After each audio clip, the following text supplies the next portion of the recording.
Welcome back to another edition of James Cups Through Blending Room's single origin portfolio on the week commencing. And today it's the week commencing the 4th of November. So everything that we have here today is available to purchase, some of which are in limited supply. And the idea with these videos are to inform and instruct should you be wishing to make a purchase from our company, Blending Room, during the week commencing. So it's only applicable and only relevant for the 7 days post-release of this video. And FYI, some of these coffees are in very short supply, so may not be around, so do get on it quick. So what we have here on the table today is Lala Salama, the decaffeinated coffee, Pantano from our core range, Pocos de Caldas, Segundas, San Lorenzo, La Bolsa, and Piedra Azul or Azul, depending on how you want to pronounce the Zs. What I'll now do is I'll cut through each one of these coffees, describe the flavor profile, and maybe give a suggestion on how I think you should brew it. So let's dig into the first coffee. I'm also going to try and keep these videos under 10 minutes in length, and I'm going to edit as little as possible as well. So this is as raw as it gets. So, Lala Salama. Okay, very creamy. There's a little bit of orange fruit in there. Milk chocolate on the finish.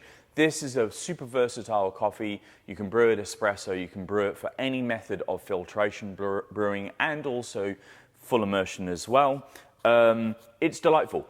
Honestly, you cannot perceive the fact that this is a decaf on a table of fully caffeinated coffees. It's from Rwanda and it is a really, really delicious coffee. Next in line, we have Pantano. This is a pulp natural yellow bourbon from our core range.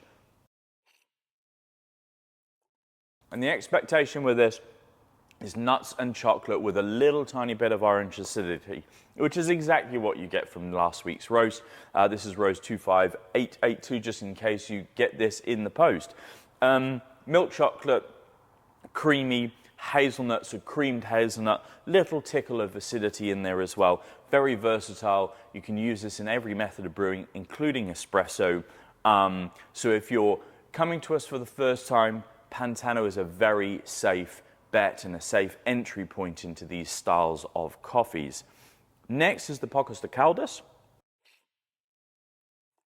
This too is from Brazil.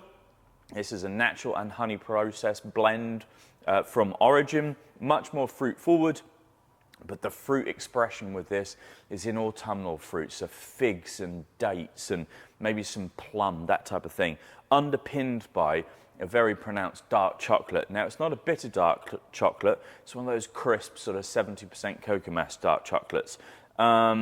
This is another, like Pantano, very versatile coffee to brew with. You can have it as espresso. I've had great feedback from those who've had it as espresso or espresso-based brewing. You can also brew it in any other method. This is an incredibly short supply. I think I've got no greater than 15 or 20 bags of this. So this video is going to go out today, Monday. It will be gone by Tuesday, Wednesday. So if you want it, get on it quickly. Next is a washed coffee from Peru, the Segundas. And with this, you get lots of stone fruit and cherry. There's a pronounced walnut characteristic, so you've got to really enjoy nuts with this, and a dark chocolate on the finish. This has more acidity than the previous three. I would therefore lean into filtration brewing. I'd lean into full immersion brewing, cafetiere, clever dripper, AeroPress, V60, bulk brewing, that type of thing. You could possibly have it as an espresso-based brew, but be mindful that there is a bit more acidity with it. Next is the San Lorenzo. I think I've finished roasting this, or whatever we have available, maybe 2 dozen bags. That's the last of this for this season. And what you get is a lovely trio of buckets of flavor. You get acidity in orange-based type or citrus acids. Then there's this very, very lovely coating toffee character and a dark chocolate finish. So expect acidity, sweetness, and finish. It's a really complete coffee. And for those people who like a little bit of everything, this is really fantastic. It would work on espresso, probably lean into filtration and brewed coffee as a preference, but, you know, delightful. Anyway, next, the La Bolsa from Guatemala, one of my favorite coffees and one of our core coffees. What a delight. Honestly, this coffee is just fantastic. What a fantastic farm as well. I've been buying from these guys for, it's got to be 10 years now. Maybe I should check that out. Anyhow, all the cherries, black cherry, red cherry, that type of thing, lots of stone fruit, chocolate, a 45 to 55% cocoa mass chocolate. So not dark, but not milk.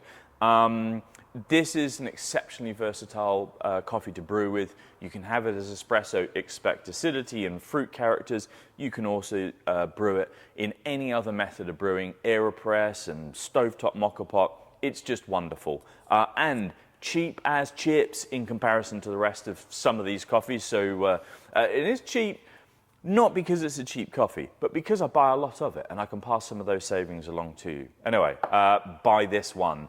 Got plenty of it as well. Next in line is the Piedra Azul.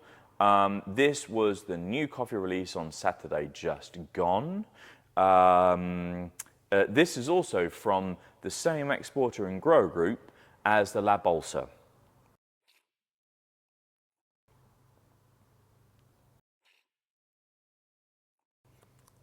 What a stunning coffee. Candied orange, hazelnut and milk chocolate. It's worth every penny of the 12 quid that we've got this on. It's an 86 point or more coffee, really pronounced flavor profiling. This leans heavily into brewed coffee, so I would maybe not have this as espresso because it's got quite a pronounced acidity. It's very precise, it's very clean, it's very crisp. So if you want a really fantastic brewed filter coffee, the Piedra Azul is a great starting point. I would also maybe pair it with La Bolsa. You'll be able to do a head-to-head between two Guatemalan coffees from the same grower group and have such a different flavor expression in the cup. It's a really nice duo to purchase. Anyway, that was our portfolio on the week commencing the 4th of November. In synopsis, if you want to go espresso and safe, Pantano and Pocos de Caldas. If you want to go filter coffee, Piedra Azul and the La Bolsa are my pick of the table. And then halfway house coffees, Segundas and the San Lorenzo. We have very limited supply of Pocos de Caldas and we have limited supply of the Segundas and the San Lorenzo. So if you want to buy those this week because they ain't going to be here next. Anyway, that is it. 8 minutes of your time. Thanks for watching. I hope this has been helpful and I'll see you again next Monday. Cheers.